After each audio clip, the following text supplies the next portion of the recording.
4 years ago, legendary assassin Fable killed a group of men involved in a ring dedicated to kidnapping women to make them work the night. Every kill was quick and secret until the last one. The criminal was behind the wheel when Fable gets him, and his body accidentally fell on the car controls, making it move. What Fable hadn't noticed was a kidnapped girl named Hinako on the back seat, who was now trapped inside a vehicle out of control. Not wanting innocent people to get hurt, Fable jumped on top of the car to rescue her. After lots of struggling caused by the car gaining speed, Fable managed to climb inside and pick up Hinako to then jump out of the window right before the car fell from the parking garage into the ground. Fable and Hinako landed on top of another car, and after making sure the girl was alive, Fable fled. Nowadays, Fable isn't working as an assassin anymore. His boss told him he became too dangerous and ordered him to live an ordinary life without killing or there would be consequences.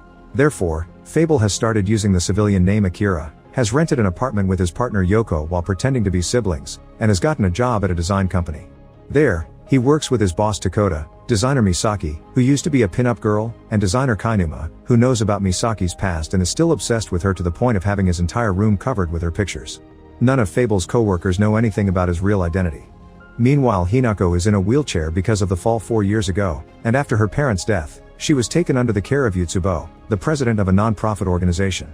In front of the public, Yutsubo presents himself as a sweet guy that cares for people with special needs, especially children, but when he's alone with Hinako, he takes advantage of her.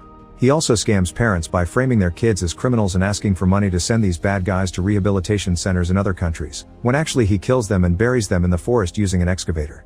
Yutsubo has two guys working for him, expert assassin Suzuki, and scammer Asaki, who Suzuki thinks isn't trustworthy but deals with him anyway because Yutsubo thinks he may have important information since Asaki used to work for Fable's agency. It turns out Yutsubo was the real boss behind the illegal ring Fable went against 4 years ago, and now he wants revenge. One afternoon, Hinako goes to the local park to use the monkey bars, hoping that some exercise could help her walk again. She starts at the highest bar which causes her to immediately fall, and this is seen by Fable who is passing by. He tells Hinako that it is indeed possible for her to walk again, it'll just take lots of time and training, but Hinako thinks he's just a random creep and leaves. Later when he returns home, Fable asks Yoko to remind him of the details behind his mission 4 years ago, which immediately confirms his suspicions. The girl from the park is the same girl he saved that day, and now he's feeling guilty about her disability. The next day, Fable returns to the park to watch Hinako falling at the bars again and advises her to start at the lowest bar.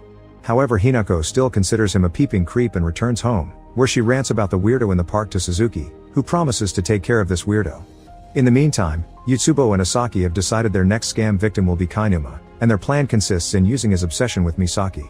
They show up at Misaki's and pretend to be investigators that specialize in finding bugs and hidden cameras, telling her they're here to check her apartment when they're actually going to install those cameras.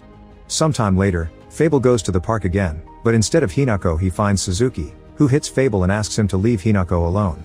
When Fable returns to the office, Takota gives him a new task to do. They've designed some flyers for a non-profit organization and Fable must deliver the final product. This is how Fable ends up at Yutsubo's place, and when Hinako recognizes him, Yutsubo invites Fable to come in after making sure to hide his computer with all of Misaki's hidden camera recordings. Yutsubo is touched to hear Fable cares about helping Hinako walk again and looks forward to working with him in the future while Hinako still considers him a creep, but when Fable shows how socially awkward he is, Hinako warms up to him. Afterward, Fable goes home and tells Yoko he's met Yutsubo, who he was supposed to kill 4 years ago together with the others but his boss cancelled him at the last minute. He wonders if he should kill him now, but Yoko reminds him they aren't supposed to be doing that anymore. The following day, Hinako returns to the park and uses the lowest bar like Fable told her to. This allows her to stand up without falling. She's incredibly proud of herself but unfortunately, Fable isn't there to see her, or so she thinks. Fable is actually hiding behind a tree, not wanting to be seen as a creep anymore. Meanwhile, Yutsubo pretends to be a detective while Asaki plays the role of Misaki's agent to carry out the next part of their plan, unaware that Hinako has come back from the park and is listening in the hallway. They've invited Kainuma and his mother over to accuse the guy of having installed cameras in Misaki's apartment, presenting the recordings they've made as proof. Kainuma denies everything, but his mother knows him well and believes it, so she's willing to pay money to settle the matter without a scandal in court. Later in the evening, Kainuma uses a knife to destroy his pictures of Misaki, swearing revenge because he thinks she framed him. The next day at the office, Kainuma can't stop himself from losing control at the mere sight of Misaki and attacks her, but fortunately Fable is there to quickly knock him out. Not to worry Misaki, Fable pretends Kainuma was going after him, and while they talk, Kainuma wakes up and escapes. When Fable tries to follow him, he finds Suzuki taking Kainuma away in a van. Suzuki warns Yutsubo that he was seen by Fable, so Yutsubo tells him to take care of him, which is heard by Hinako through the door. Moments later, Suzuki hands the van with Kainuma to Asaki so he can go looking for Fable, who is already waiting for him. Fable gives Suzuki 24 hours to bring Kainuma back if he doesn't want consequences. Then he goes away, leaving Suzuki wondering who this guy actually is. Afterward, Suzuki calls Asaki to make him force Kainuma to give him Fable's address. Then, Asaki stops the van in order to relieve himself, giving Kainuma the chance to escape. When Asaki returns to the van, he's shocked to see his prisoner is missing and starts the vehicle to go looking for him. But it turns out Kainuma had been behind the van, and now Asaki has run over him, instantly killing him. Meanwhile, Suzuki goes to Fable's apartment, which he recognizes as belonging to a secret agency. This finally makes him realize who this Akira guy really is, but when he gets inside and tries to threaten Yoko into confirming his theory, he doesn't realize she isn't a civilian and puts his guard down. This gives Yoko the chance to quickly overpower him and knock him out before her stew burns. When Fable comes home in the evening, he finds Suzuki tied to a chair and takes the chance to make him call Asaki in order to release Kainuma. After hearing Kainuma is dead, Fable lets Suzuki go, which greatly crushes Suzuki's pride. Since killing Asaki is punishment for his mistake, Suzuki goes to see Yutsubo to tell him he's found the legendary Fable. Suzuki doesn't think Yutsubo can take on Fable and needs a good reason to attack him again, so Yutsubo explains that the guy driving Hinako around 4 years ago had been his brother and his death has been haunting him since then. This is all a lie to make his backstory more dramatic, and Suzuki buys it, promising to help Yutsubo kill Fable but only if they make a decent plan. Once again, all this is heard by Hinako from her room. The following day, Hinako returns to the park to keep practicing on the bars, and when she falls again, Fable approaches her to help her massage her legs. Hinako starts to wonder what kind of life he used to have when suddenly, a shot is heard and Fable falls dead, only for Hinako to wake up and realize it was all a dream. At dinner, Hinako tells Yutsubo she knows he wants to hurt Fable and asks him not to do it because Fable is a friend that has given her self-confidence. To change her mind, Yutsubo tells Hinako that Fable was the assassin that killed the guy in her car 4 years ago and also her parents, mentioning the method he used to prove he's researched Fable well. In the morning, Hinako asks for a gun, so Yutsubo gives her an empty one, promising bullets later once she gets used to the responsibility. Then, Yutsubo calls Fable and tells him to come to his office in an hour to discuss Hinako's future. Fable accepts and ignores Yoko's warnings about this being a trap. He already knows that, but he has to go anyway to face his guilt, but Yoko can come too for backup. When Fable makes it to Yutsubo's place, he immediately can tell there's a grenade waiting for him behind the door, so he jumps into a different balcony right before Yutsubo's apartment explodes. Suzuki is watching from afar and sends a whole squad after Fable, including setting up a sniper and a bunch of assassins on a set of scaffoldings. Fable rushes from apartment to apartment, quickly knocking out any enemy that gets close enough.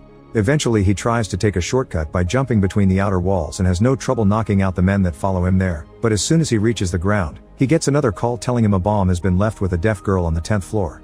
Not willing to let a kid get hurt for him, Fable begins climbing the scaffoldings, and whenever a thug tries to attack him, Fable uses a special gun Yoko made for him that shoots fake bullets capable of knocking out but not killing. Meanwhile, Yoko is trying to go after the sniper, and the little deaf girl is going out to the balcony to catch a stray balloon. When Fable finally makes it to a balcony, he finds himself surrounded by more men, and he has to fight them all by jumping into and out of the scaffoldings to keep them guessing until he can finally make it to the 10th floor. The sniper can't shoot yet because the kid is out, and inside her apartment, there's another thug waiting for Fable who starts a fight as soon as he sees him. This hesitation allows Yoko to find him and knock him out. In the meantime, Fable is wasting too much time with this fighter and it's giving the chance for more thugs to come closer. Needing a quick solution, Fable decides to throw a grenade at the scaffolding to make it come off the wall and leave all the enemies hanging. With the other guy off his back, Fable rushes to rescue the girl, dragging her back into the apartment right before the scaffolding finishes falling, only to discover there's no bomb in her backpack. It had been a lie to bring Fable into the trap. At that moment, Fable notices Suzuki leaving and calls Yoko to give him the model of the car so she can follow him. Then, Fable stops to grab a bite and call some of the agents from his agency to ask for a ride. Moments later, Yoko finds herself in a forest, and Suzuki gets to capture her by pretending to throw a grenade at her when it was actually a rock. Yutsubo and Hinako are there as well, and after Suzuki ties Yoko to a tree, Yutsubo gives Hinako some bullets and asks her to shoot Yoko to practice. To everyone's surprise, Hinako shoots Yutsubo instead, but he turns out to be fine because he's wearing a bulletproof vest under his jacket. Hinako accuses Yutsubo of being the person that killed her parents because he knew the method the killer used, which nobody knew outside the police, and Yutsubo admits it's true. Hinako's parents had proof of Yutsubo involvement with the night worker ring and he had to kill them before they went to the police.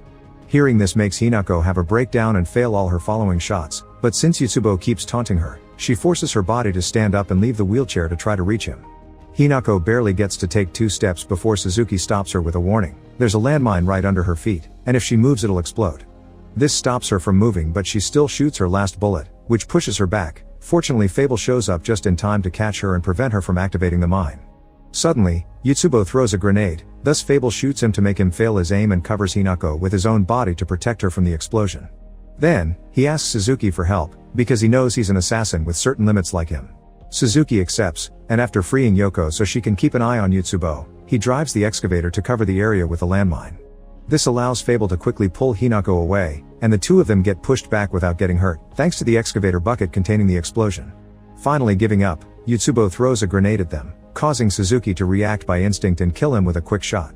The grenade doesn't explode because Yotsubo never activated it. It turns out he just wanted them to shoot and ends things for himself.